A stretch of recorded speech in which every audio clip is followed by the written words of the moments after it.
Assalamualaikum and hi gang. Okay, hari ni aku nak cerita sikit pasal satu karakter dalam anime Kimetsu no Yaiba. Okay, aku nak cerita sikit pasal Akaza. Jadi siapa yang sudah tengok movie dia Infinite Train tu, korang tahulah siapa Akaza ni. Okay, Akaza ni dia yang lawan Rengoku Kyojuro dalam movie itulah. Aku nak cerita sikit pasal backstory dia lah. Benda ni konten spoiler lah untuk korang yang tak follow manga dia, tengok movie dia. Okay, benda ni tadi ceritakan. Yang layan manga dia tahulah history Akaza ni macam mana. Okay, kenapa aku choose Akaza kali ni? Aku rasa kisah dia yang paling sedih and tragis antara semua Demon 12 Kizuki tu. Akaza punya cerita ni yang paling sedih. Akaza ni dia anak yatim, dia tiada mak, dia hidup dengan bapa dia aja. Dan bapa dia ni sakit, bapa dia tak boleh kerja, tak boleh cari duit. So korang tahulah, tak ada kerja, tiada duit, tak adalah ubat, mana boleh beli ubat kan. So Akaza ni apa dia buat? Kerja dia pergi mencuri. Dia mencuri tu sebab dia nak cari duit untuk beli ubat-ubatan bapa dia. Kira Akaza ni budak baik lah dulu. Akaza ni nama dia Hakuji. Dia biarpun dia mencuri, dia ni bukannya pandai mencuri sangat, dia terhati mencuri. Jadi setiap kali dia mencuri, dia mesti kantoi. Jadi lepas dia kantoi tu, dia kantoi dengan penduduk di kampungnya. Diorang bawa Akaza lah pergi tempat polis. And polis-polis lepas tu bagi dia hukuman, dia kena sebat, dia kena pukul apa semua. Banyak kali, banyak sangat, tak terkira. Sampai ada satu tahap tu, polis-polis Jepun ni hairan, macam mana Akaza ni boleh hidup lagi even sudah kena hukuman yang banyak, betul, banyak sangat. Sampai tahap macam tu sekali. Akaza balik-balik kena sebab, tapi dia tak mati. Akaza ni dia tahan, dia tak mati lagi. Lepas tu bapa Akaza ni dia sedih lah tengok anak dia mencuri, cari duit untuk beli ubat untuk dia. Dia tak nak Akaza jadi macam tu. Dia nak Akaza hidup baik. So apa dia buat? Bapa dia bunuh diri. Sebelum dia bunuh diri tu, dia tulis wasiat untuk Akaza. Dia minta Akaza supaya berubah, supaya hidup dengan lebih baik macam tu. Pas Akaza dapat tahu yang bapa dia mati, Akaza rasa kecewa. Akaza rasa sedih sangat sebab bagi dia kan, benda tu dia mencuri, dia kena hukum, dia kena sebat, bagi dia it's nothing for him. Sebab dia buat untuk bapa dia, sebab dia sayang bapa dia. So lepas dia tahu benda tu, dia marah dan dia kecewa. Dia pergi tengah-tengah pekan dia pergi pukul lelaki yang dekat situ. Dia pergi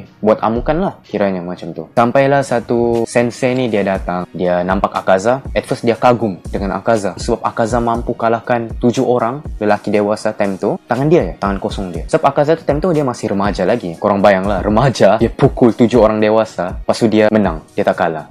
Gitu, jadi kagum lah kan. Jadi sensei dia ni invite Akaza jadi anak murid dia, jadi ahli dojo dia. At first Akaza dia refuse, dia tak nak. Even time tu pun dia pergi serang sensei tu, and sensei dia masa tu dia pukul Akaza dalam sekali tumbukan je, and Akaza terus pengsan.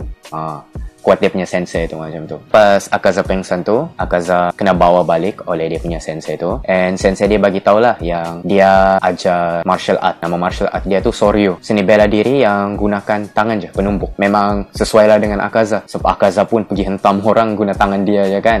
Ngam lah dengan dia. Sensei dia bagi tahu jugalah, dia tu sekarang ni kerja dia sebagai tukang kayu. Sebab dia tiada anak murid, so dia tiada dapat tampung perbelanjaan dia. Dia kerja sebagai tukang kayu. At the same time anak perempuan dia ada anak perempuan. Anak perempuan dia tu sakit. So at the same time dia nak Akaza jadi orang yang jaga anak dia. Nama anak perempuan dia tu Koyuki. Masa first Akaza nampak Koyuki ni, dia terus attracted. Dia terus rasa, wow, macam tu. Lepas kejadian tu, Akaza teruslah mulai hidup baru dia, jadi student di tempat sensei dia tu, and at the same time dia jaga Koyuki. So lepas dia jaga Koyuki tu, diorang makin lama makin rapat. Lepas 3 tahun, masa tu Akaza dah umur 18. Dia punya sensei ni tawarkan dojo dia dengan anak perempuan dia, Koyuki, kepada Akaza. Akaza masa tu dia rasa ada sinar baru untuk dia. Dia ada rasa macam dia boleh teruskan kehidupan, dia ada kehidupan baru. Dia boleh jadi master baru di dojo dia, and dia even boleh kahwin dengan perempuan yang dia suka. So masa tu bagi dia, sensei dia dengan Koyuki ni, dorang dua ni adalah orang yang sangat berharga untuk dia. Akaza bersumpah dia akan protect 2 orang ni. Pas dia terima, dia jadi sensei baru and dia akan kahwin dengan Koyuki. Dia pergi kubur bapa dia. Dia ceritalah dengan bapa dia. So lepas Akaza pergi dari lawat kubur bapa dia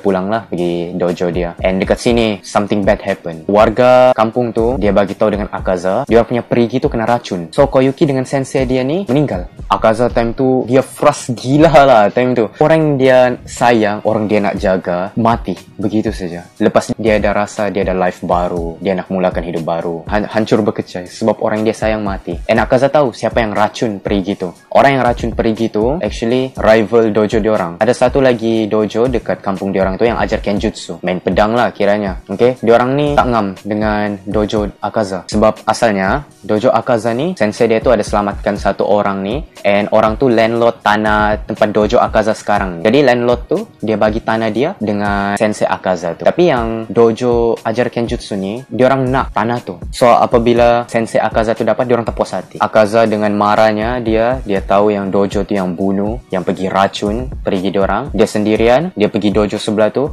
and dia pergi bunuh student-student and semua orang dekat dojo tu. 67 orang total dia pergi bunuh. Dia tak bawa apa-apa weapon tau. Dia guna tangan dia sendiri. Punya power Akaza bunuh diorang ni sampai dikatakan mayat-mayat diorang tu dah tak ada shape, tak ada bentuk dah. Sampai begitu sekali dia pukul. Sampai Matt yang jaga dojo tu dia jadi gila sebab dia nampak benda tu. Benda ni diorang fear time tu kan macam merepek tau, tak masuk akal. Jadi benda ni dianggap sebagai fairy tale. And lepas 30 tahun benda ni hilang dari rekod sebab terlampau mengarut, tak masuk akal, tak boleh terima. Satu orang pergi bunuh 67 orang dengan tangan sendiri sampai tiada bentuk. Memang macam tak boleh terima akal lah. After Akaza habis bunuh diorang semua tu, Akaza pergi wandering satu orang tanpa hala tuju. Dia jalan sampai dia jumpa Muzan di satu jambatan ni. Muzan time tu dia dengar ada satu demon yang pergi buat amukan di kampung Akaza tu. Tapi dia kecewa sebab dia nampak Akaza. Dia fikir orang yang bunuh tu demon dia, padahal manusia. So Muzan offer dengan Akaza untuk jadikan dia sebagai demon. Akaza time tu macam dia dah hilang diri dia. Dia kata dia dah tak kisah apa jadi dengan dia. And that after that Muzan bagi darah dia. Masa itulah Akaza dah jadi demon. Masa Akaza jadi demon tu dia dah hilang dia punya ingatan. And dia terus membunuh selama ratusan tahun. Jadi